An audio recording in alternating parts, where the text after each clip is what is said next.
dahil tapos na yung aking unang trabaho, so pupunta na naman ako sa aking pangalawang trabaho.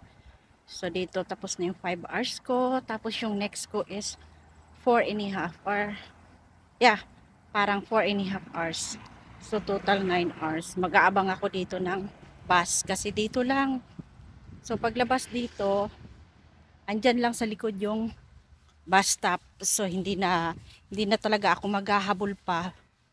Pwera na lang kung yung ang dami kong ginagawa tapos pero madalas naman natatapos ko yung aking trabaho. So andito na yung bus stop. Yan na. Diba ang lapis lang? Iikot lang ako paglabas ko na aking trabaho. Ikot lang, isang ikot lang, naandito na. Dahil wala pa yung bus, dito muna ako, uupo ako dito. Dito lang ako naupo eh. Yan. Dito kasi sa area namin, hindi uso yung may upuan dito na mag-aabang ka ng bus, mayroon kang upuan. Tingnan mo naman yung ano namin, abangan ng bus. So nakatayo ka lang talaga diyan. So ang ginagawa ko, dito ako nakaupo kasi may mga bato ditong malalaki. Ito yung ano ko, waiting area ko dito. Kasi pag nakatayo, medyo matagal pa eh. Matagal pa akong mag-aantay, mga 10 minutes pa.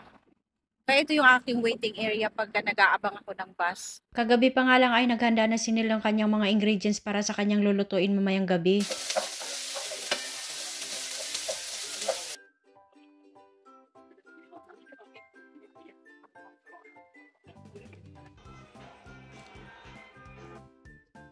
How many tablespoons garlic? Is this garlic? Onion? Garlic. What's the flour for? Just to thicken it up. To thicken it up.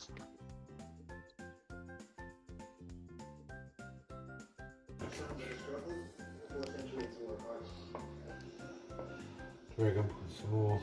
Maybe you need more. A little bit flour or cornstarch. We don't have cornstarch. Yeah, just a bit of flour. Just. Okay. Wow! Our dinner. Sarap! What do you call this? Shepherd's pie.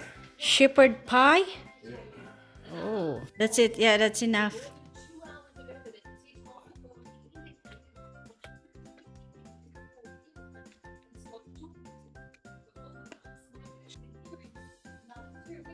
That's it.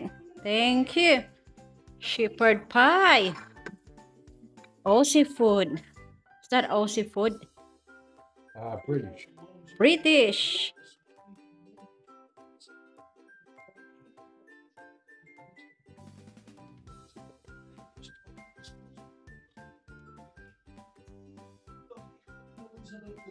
Yum. Muusok-usok pa. What's on the top, huh? Potato. Potato? Oh, okay.